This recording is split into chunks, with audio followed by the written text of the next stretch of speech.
Welcome back, everyone, to Planescape Torment. You're here with Malefeeve, otherwise known as DraxxKraven. When It shall be done. there is more yet to do in the hall, I think. Ooh, T formation. How about the classic 2x3? Worked in Baldur's Gate 1. All right. Okay. Is there anything else I can ask of the Tail Chaser? Oh, what about Fall from Grace? Fall from Grace, do you have a story to trade? I have no story that I wish to share with you today, Tail Chaser. I cannot let you exhaust my library before I can find more stories. Okay. What can I ask Yes? Fall from Grace of? What do you think about our companions? Who in particular did you wish to discuss? Dakan. Dakan? He's most uncommon for a Githzerai. In what way? Well, he obeys you. That alone would mark him as a pariah among his people. His entire race were once slaves, and even the reminder of servitude to them is distasteful. Anything else? Dakan approaches everything in an orderly fashion. Again, most curious for a Githzerai. They tend to be unpredictable. They follow their impulses rather than plan. Anything else? He seems the most pious Githzerai and a steadfast ally. Anna. She's strong, capable. She's quite passionate. I almost wish I'd met her long ago and asked her to come to the brothel. Perhaps things might have been different. What do you think of her? I think she doesn't care for you very much. I would agree, but I shall not let you dodge my question so easily. What do you think of her? I think I could fall in love with her. You might wish to tell her so. I don't know. I seem to leave this wreckage wherever I go. With Dayanara especially, and the lives of others I've touched, it might be the best to leave well enough alone. To that, I would say this. Love may move the planes themselves when it is strong and true. There's nothing truer in all my experiences than the truth about how one feels about someone else. Perhaps so. I want to talk about someone else. Morte. Morte is most peculiar.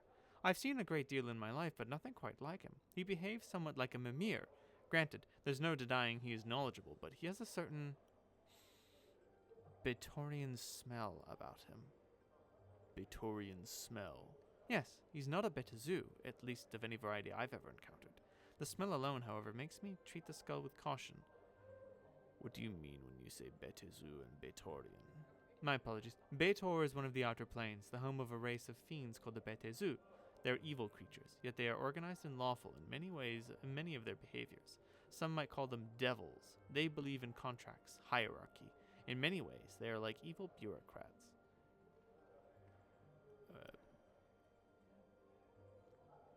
What do you mean when you say a Mimir? Mimirs are encyclopedias of knowledge. The owner may ask them questions, and if they possess the knowledge, they will inform the user of what it knows. And Morte is a Mimir. I don't think so. Morte lacks the silvery metal that Mimirs customarily have, and he seems to have an attitude of his own. Such qualities are not present in conventional Mimirs. He may be one, but he's unlike any I've ever encountered. I don't think he's a Mimir either.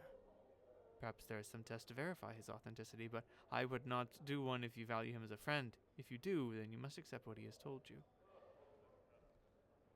Tell me about you. Me? Really? Very well. If there's anything you're curious about, please ask. How do you feel about me? A lady must have her secrets. All right, well, what do you think about the situation? Do you know anything else that might prove helpful? Well, shadows keep coming to kill me. I have a feeling they're following me, but I don't know why. Shadows? Shadows are shades of the dead. They do not tend to hunt. They tend to lie and wait for victims. Curious. I think someone's out to kill me. So much they built a tomb to trap and try. According to an inscription in the tomb, he's been coming after me for as long as any of my incarnations can remember, it seems.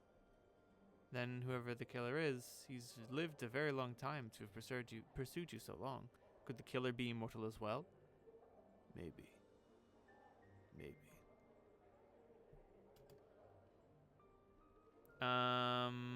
Ooh, can I ask her? No. Yes? Me, actually. No, okay. Yes?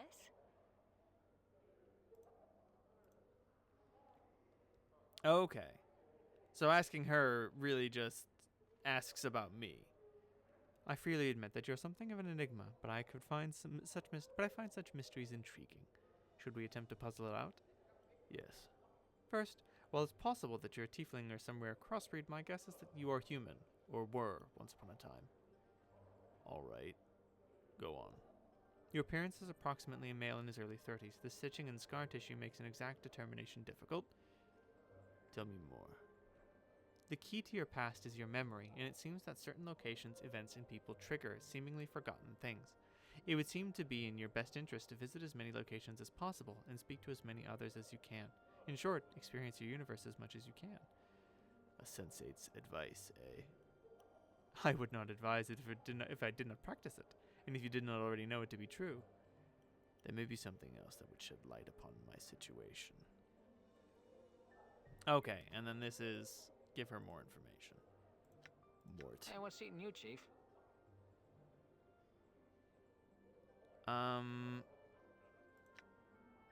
You said you were Mimir, right, Morte?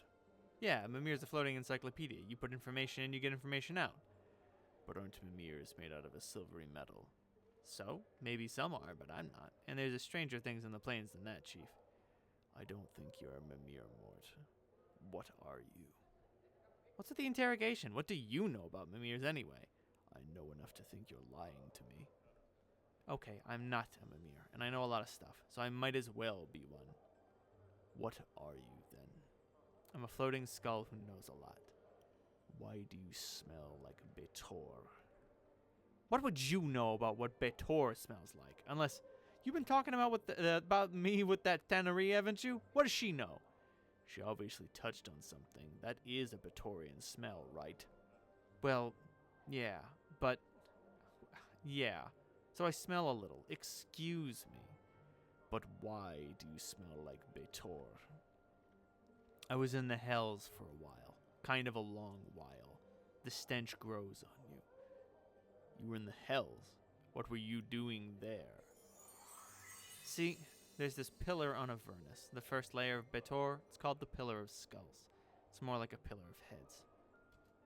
To hear some bashers tell it, it's supposedly made of the head of Burks, mostly sages and scholars who used their knowing of this and knowing of that when they were alive to stretch the truth a little. So much they might have hurt or killed someone by doing it. Well, when I died, I ended up there. Funny, huh? Not really. Yeah, you're right. It's not funny at all. You see, I think I knew a lot of things when I was alive, and maybe when I did know something, I didn't always tell the truth about it. I'm thinking that when I bent the truth once or twice, I may have led to someone getting penned in the dead book sooner than they should have. Can you remember who? I can't say I know, Chief. I think it was you, at least once. Thing is, I can't remember what happened. I don't even remember being human, or what I was even like before I woke up on the pillar. Why did you forget? That's pretty much the way of things when you die, and I'm sure you're no stranger to that. You just forget.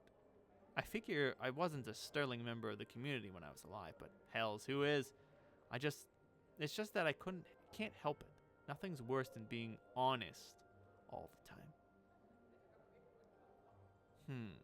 Except being sentenced to the hells. That sounds a lot worse than telling the truth. Yeah, you're right. Again. Clicks his teeth. The way he does reminds you of someone drumming their fingers. I guess just all that good and evil and lying and cheating catches up with you. When I got penned in the dead book, it was my turn to pay the ferryman. How did you escape the pillar? Updated my journal. You helped me, Chief. When you showed up at the Pillar of Skulls, I pushed my way to the front. My obvious know-how and charm attracted your attention, so you knew that I was the head that knew the most, so I cut a deal with you. Deal? As Morte speaks, your vision seems to bleed into a fiery red, and you hear a howling, a horrible screaming tower of voices, chittering and screeching and hammering, all of them begging, screaming to be freed. And Morte's voice, faint, almost lost in the horde, he sounds desperate, frightened, and pathetically, tragically lost. You, skull, speak. The howling voices fall silent, and you watch the tiny red-lined skull, its features cast in a hellish light, turns its eyes up at you. Blood and ichor has streamed across its features, and its teeth chatter as if cold. I can help you. I know what you want. All these heads, all their knowing, just please, I beg you, free me. Let me help you. I'll tell you anything. Everything. Will you? Swear it, skull. Swear you will serve me until my end days, or here you will remain. I swear, just please. Please free me. I beg you. Let me help you. Please. Very well. You are free. Your vision slides, as if you're moving, and the howling, screaming cacophony begins again. A nightmarish horde of howls, catcalls, taunts, and insults.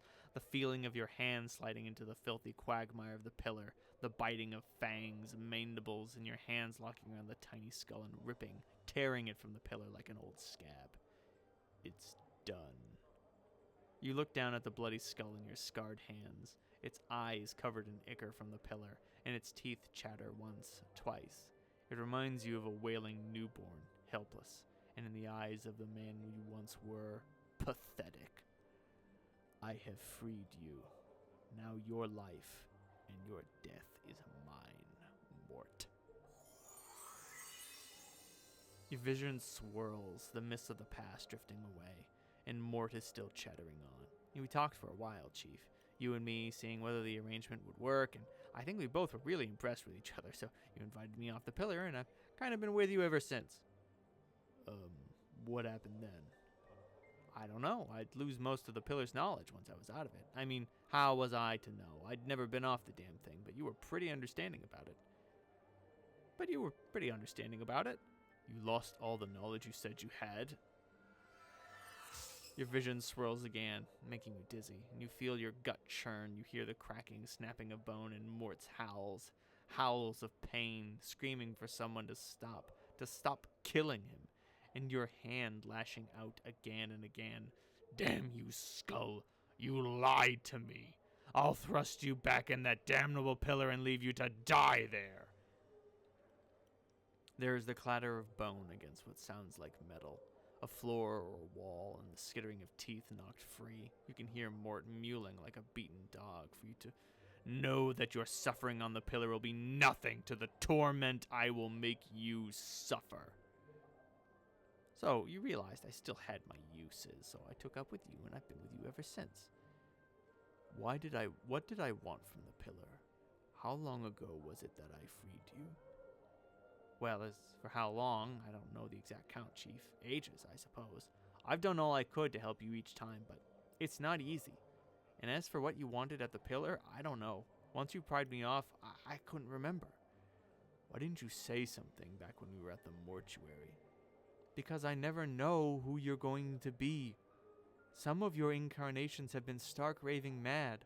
One time you awoke, obsessed with the idea that I was your skull. You chased me around the spire trying to shatter and devour me. Luckily, you were crushed by a passing cart on the street. Another good and lawful version of you tried to put me back in the pillar because it's where I belonged. That's why. Because no harm's ever come of you not knowing. But even so, you stayed with me all this time. Well, yeah, Chief. I said I would. Morte always keeps his promises. Well, most of them. There's this one shit on Arborea who you suddenly realize that Morte's tone has changed, past the joke. And you realize he's trying to hide something. Something about why he's with you. No, seriously. Why are you still traveling with me? Chief, I said it's because I promised, alright? What else could it be? I don't know. You didn't need to stick around after I freed you. Well, of course not, Chief, but I... And suddenly his tone of voice strikes a chord in you. And you know why he's remained with you all this time. You feel guilty. You led me to my death so long ago, isn't it? And you've been suffering ever since. Come on, Chief. Me? Feel guilty? I'm more. No. That's it. When I came to free you from the fate you deserved, you couldn't help but try and help me. And when you could have left after I freed you, you remained. because you feel indebted. Morte is silent for a moment, looking at you. Maybe. You know what's funny? At first, I don't know what the feeling was. It kind of slowly eats at you, you know? I mean, at first, I thought it was a side effect of some enchantment that bound me to you, but after a couple hundred years, I realized it was more than that. Something deeper. I just felt drawn, connected to you somehow. Maybe it's all your suffering, Chief. Your torment. I don't know. Maybe I felt, responsible for whatever it is I did. What if something I did made you like this? Thing is, I don't think me or whoever I was really ever had to see the consequences of all the lying and cheating I'd done. And when I saw you for the first time, when I was trapped on the pillar, I knew that you were the one I'd betrayed. Once. A long time ago. That's all I know. I see. Thanks for coming clean, Mort. Updated my journal. Nah, don't thank me. Mort sighs, and to your surprise, his voice seems stronger somehow, more confident. Some of the cracks and fractures in him has vanished, as if healed. Thanks is all to you. I feel like I just had a plane moved off my shoulders, so to speak. Alright, let's move on. You know, I've learned some new tricks. What if everyone got some level ups? Jesus Christ. Thief skills. I'm so good at unlocking stuff. You don't even know. Spell memorization abilities have increased. That's gonna stop happening soon enough. Unfortunately, with an intelligence of 13, he's always a better fighter anyway. Done. I wonder if Kamaxi knows anything. I was told you were seen sneaking away from Marissa's chambers recently. Is that connected with the missing veil somehow? Who told you? If I was there, Burke, I didn't take her filthy veil. Search my room if you want. I'd catch you sniffing at my britches, though. I'll see to it you're never allowed near again. Why would anyone ever sniff your britches? Updated my journal. Beats me. Someone's nicked more than a few pair of them, though. My favorite leather brassiere, too, with the iron studs. Ugh. I'm trying to find Vivian's scent. Do you know where it might be? Try a hive gutter. Maybe that's just a similar aroma. To be serious, though, Marissa stole it. Are you sure? No, but I'm hoping you'll go stomping into her room, upset her enough to do something awful to you. Right. Do you know anything about Ravel Puzzlewell? What would I know about her? I look like a scholar or something to you? Go ask someone more learned or Yvette. She'll probably have at least one story about her in that pile of tales she carries around. Oh, and squat on a halberd while you're at it. Farewell, then.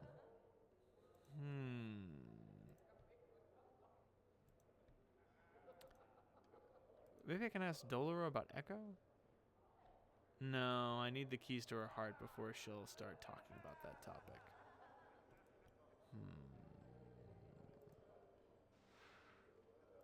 Yoink. Now that I'm poor, I'll rob anyone about anything. I don't care. Handkerchief. Money.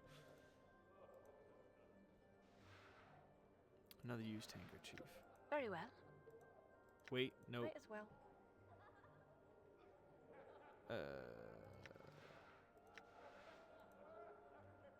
And don't come back, you pitiful excuse for a man. Gold earring. No, I'm not here to steal Alright. jewelry. Done. Does the cabinet have... I have some questions, Louise. Do you know anything about Marissa's Crimson Veil? I heard she used to walk around in a Crimson Veil.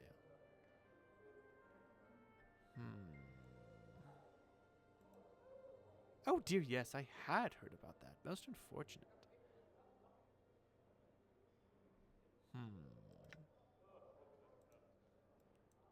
All right.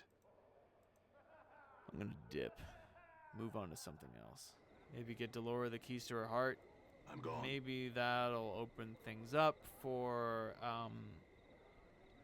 Echo, which could blow the case wide open.